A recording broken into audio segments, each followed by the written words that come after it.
A game I had slept on and I was sleeping on ever since E3. This is 24 with another YouTube video. The game that I slept on was God of War 4. Completely forgot about it until today. I don't know what brought it up. I don't know what really made me remember about made me think of God of War 4, but it was something small that led to me remembering God of War 4. And the reason why I'd forgotten about it is that I was like, wow, Sony's press conference was really cool, yada, yada, yada. But with all of the stuff that was going on with my life, like, me going back to college and me going back to ROTC and classes and stuff like that, it kind of just, was shrugged under the rug, unfortunately, of games that I've kind of been keeping tabs on. And that's very disappointing. I did a little bit more research about the game today. I even went back and I saw the E3 gameplay again to kind of refresh my mind. And I want to talk about God of War 4. I should also mention that I will be giving my thoughts on the God of War series, excluding Ascension. I feel like that specific game is not canon. Really, it's not necessary canon for the series.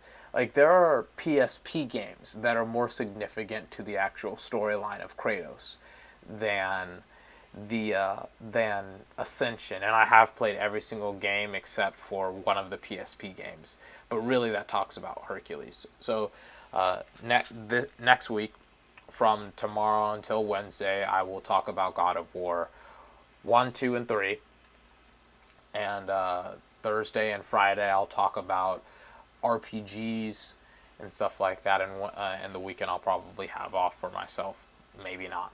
But for today, I want to talk about God of War 4.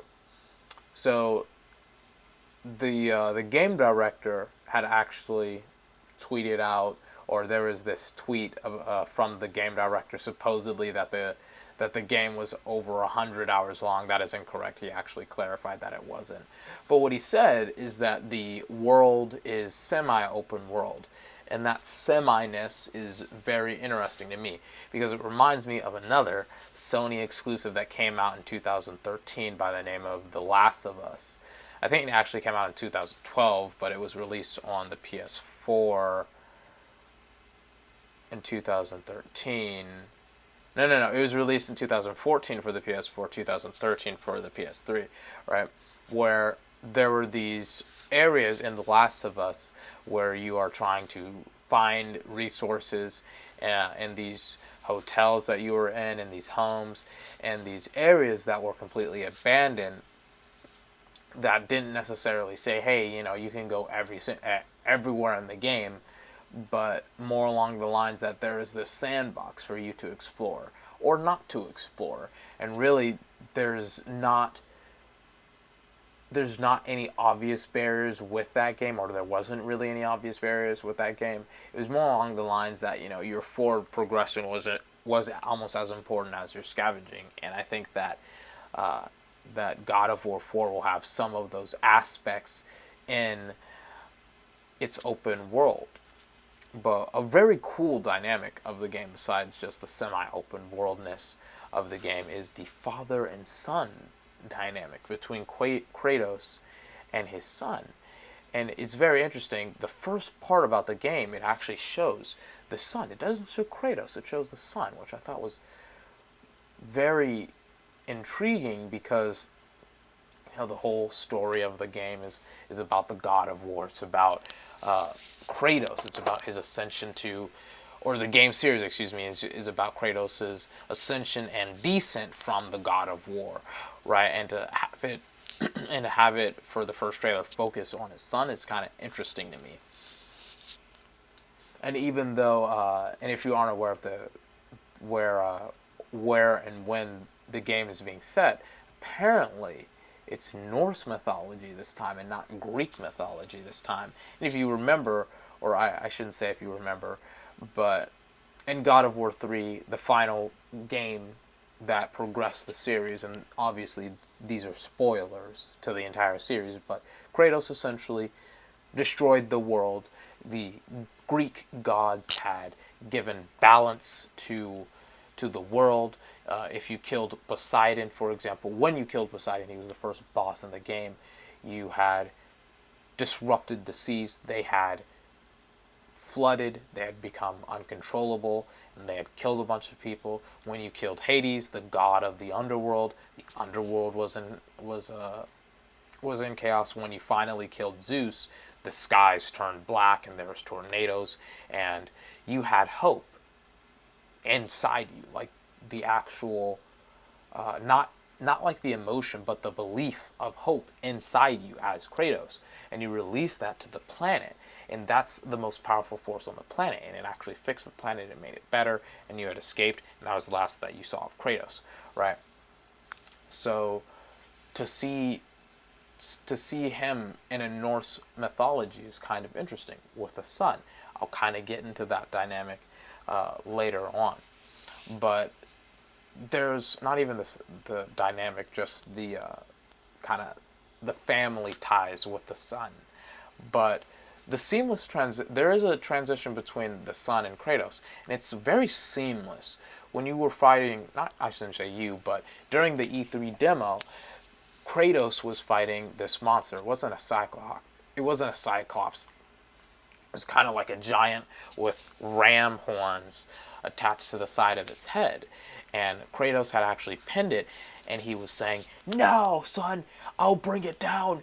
You take it down." And he had brought it down, and as the player, you actually brought it down as Kratos, but Kratos is looking at his son, right? And that's when the game transitions from Kratos to his son.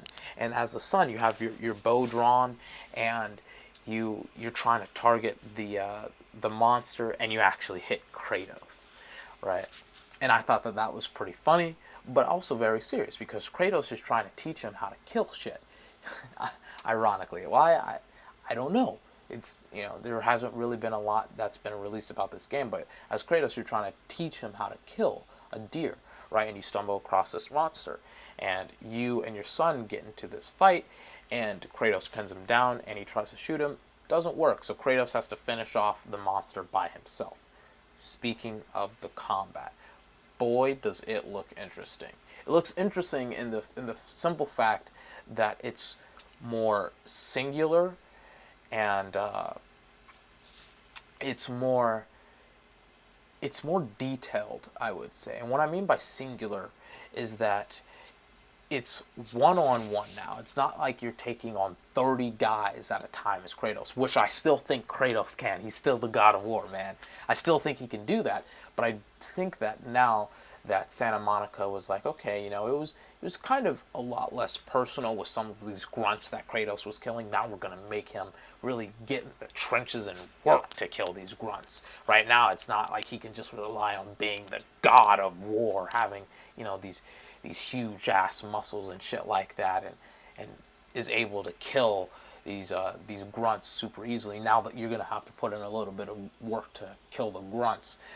So in one of the opening scenes, he actually cuts down a grunt with his axe, and this is what I'm talking about, the detail. You can actually see the cuts that he's made on the stomach, on his chest, and they are icy because the axe is ice related, or it has ice related powers.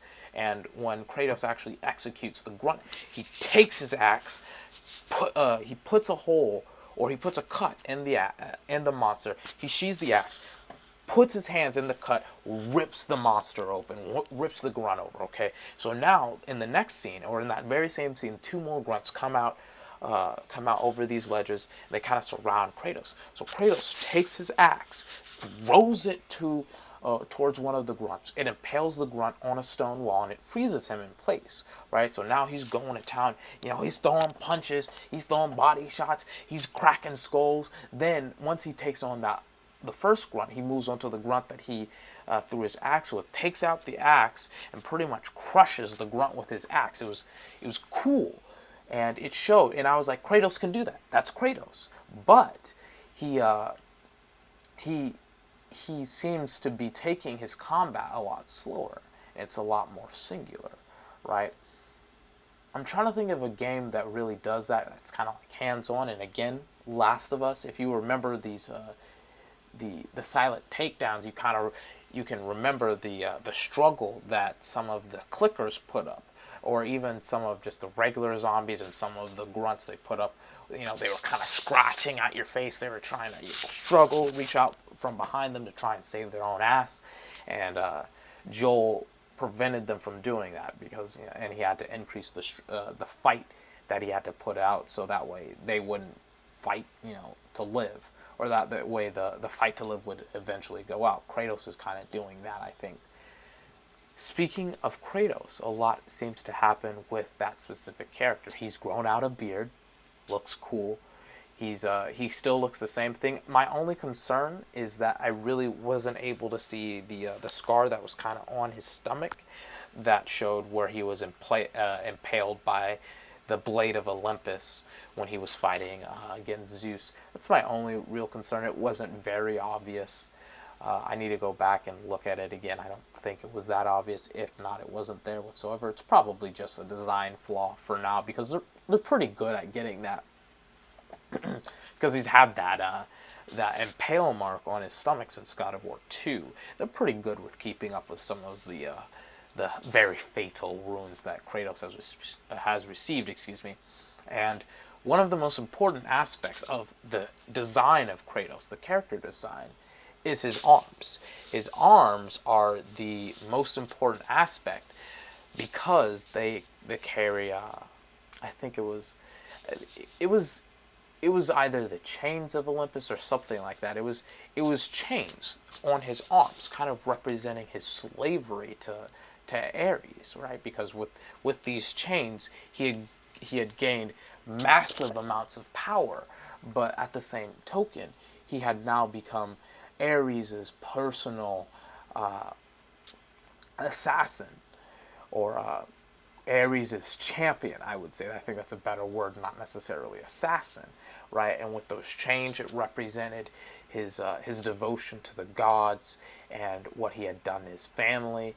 And it's very interesting to see that he doesn't have the chains anymore. And better yet, and most importantly, he doesn't have his blades. First, I think they were like the blades of Olympus, then they were the blades of I think they were like the blades of Ares, then the blades of Olympus, then the blades of Chaos. They've had different names, but overall the design is still similar, if not exactly the same, and it does the exact same thing. It's just they look a tad bit different, or a little bit different, I would say. And the blades are gone, and the chains are gone, and I'm very interested to learn why that is, why he got rid of the chains, what happened to the blades, right? Because these are aspects of the game that have been with the series since the beginning of the series. So it's kind of an interesting series, or an interesting concept, that that Kratos has gotten rid of his chains and his blades. Now, speaking of characters and, you know, and chains and blades and stuff like that, Kratos was very nonchalant about how many people he had killed. He was kind of like drinking water to him. I mean, he just killed like a Cyclops. He killed Cyclopses in a way that was so brutal. Like, I kind of cringed every single time I killed a Cyclops.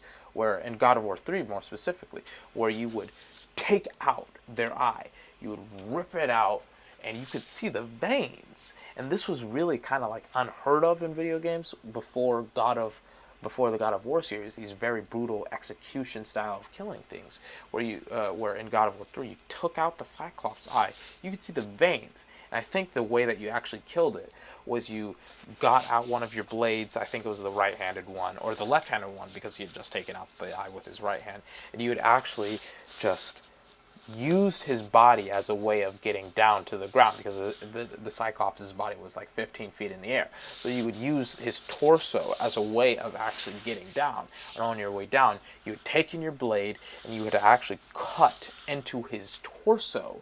And on the final strike, he'd kind of yank the blade out of the torso to just kind of expose all of the stuff. Meanwhile, the Cyclops is still alive, and he's kind of just trying to like catch all of his intestines and stuff like that as you're exposing his torso. And it was very brutal. And And again, Kratos was very nonchalant about that. In this game, he could have killed the first thing that actually you're supposed to kill is the deer, right? And Kratos could easily have just chunked his axe at at the deer, but instead he's like, go over there, son, and kill that deer, right? And the son pulls out his bow and arrow. Kratos is like, wait, wait, wait, wait, wait. The son fires. Kratos takes the bow away, and the deer escapes. That's also when they encounter the monster, when they're crossing a bridge, and Kratos fights the monster. And interestingly enough, the son apparently knows a little bit of magic. When he when he had shot the monster with it, a bolt of lightning had come out of it, had come out of the bow and arrow, right? So back to what I was talking about earlier on, when Kratos was had brought down the monster, and the son had the monster in its sights. I didn't tell you this, but the monster had said, "Wait, wait." And the interesting thing about that is that the monster had kind of spoke in Viking. He had said something in Viking, but the last word that he had said before the fight had encountered was Valhalla, which is like heaven for Vikings, right? It's like a warrior heaven, right? So the monster's telling the son, "Wait, wait," and the son has the monster in its sights, and he hesitates and he shoots Kratos again, right? So it seems like Santa Monica is trying to be very hesitant and a little bit more serious the with the killing in the game. I don't necessarily have a problem with that, and I kind of like that. More specifically with the son. If Kratos was hesitant about the violence in the game, I would kind of be like, okay, this is kind of bullshit. He killed gods in very brutal ways. He killed thousands of things in very brutal ways. This kind of isn't Kratos. But when you finally catch up with the deer, the son has Kratos guide him, because Kratos was pissed off at him that he shot too early. But when they had finally killed the monster, he's like, "I'm sorry, father," and Kratos is like, "Find the deer," right? Doesn't yell at him, just says, "Find the deer." And when they find the deer, he's guiding him. He's not yelling at him. He's being a father to the boy. He's mentoring him. And the son shoots the deer. They wound it. And they are about to kill it. The son hands the knife to Kratos. Kratos is like, "You finish it." And the son's like, "I can't do it." And Kratos guides his hand to kill the deer, to put it out of its misery, so to speak, right? And the son is looking out towards the distance in a very melancholy mood, because that was his first kill. And Kratos, the most interesting part of the trailer, well, one of the most interesting parts of the trailer, he actually tries to stick out his hand and tries to sympathize with the son. He's like, and then he retracts his hand, and that's kind of where the trailer ends. And I thought that was very weighty. I thought that there was so much more emotion to it. It kind of reminded me of the first kill that Laura had done in Tomb Raider, where she kills a deer for the first time, and it's very sad, right? Because she knows that if she doesn't kill the deer, she'll die, but she has to kill something to survive. And it's kind of like that attitude where the son has his first kill, and Kratos had guided him, and Kratos kind of knows the seriousness of killing things, obviously, from previous games, and of killing his family, but at the same time he wants his son to do it, to understand the importance of doing it, right? And I thought that was a very interesting and emotional scene out of a trailer, right? And the best thing is that wasn't really anything. That didn't, the son's name wasn't released. The area in Norse mythology isn't revealed. There really isn't anything different about the items. I kind of hope, not different, but anything new about the items. All you know is that you can wield an icy axe. I really hope you can kill Thor and get his hammer. That would be freaking sweet. But one very interesting concept, or one very interesting part happens at the beginning of the scene where Kratos is in a hut with a woman. It looks like the woman is kind of behind this. It looks like there's a woman kind of behind this candlelight, and you can't really see her. And that's the boy's mother, right? And it seems like Kratos has a family, obviously with his son. But I'm trying, and as I was trying to make this video, I was like, who could the mother be? Because there really isn't a lot of women that can hold Kratos down. If you remember in the last game, if you played it, and not in the last game, in God of War 3, if you played it, Aphrodite was really the only goddess spared. If you remember, you killed Hephaestus, which is her husband, and in Greek mythology, Ares, the god of war, the first one, is known to have this affair with Aphrodite constantly, right? Because she didn't love Hephaestus. She was just married off to Hephaestus by Zeus because they had won the war against the Titans, right? So she, didn't like Hephaestus, and kind of in spite she had picked Ares, who was kind of dumb compared to Hephaestus, over Hephaestus, who was very intelligent, right? So she could be a potential wife to Kratos. I think she may be a little bit too soft, but I think that would be an interesting concept if she was his wife. And that's what I will leave you with. Do you think that it's Aphrodite or someone else? I really don't know who else it could be. Maybe it was just someone who made Kratos change his ways. I don't know. But who do you think who do you think his wife will be, or the mother of his child? Leave your comments, thoughts, and likes in the comment section down below. I cannot believe I just said likes. And subscribe for more. I think God of War 4 will be a fantastic game.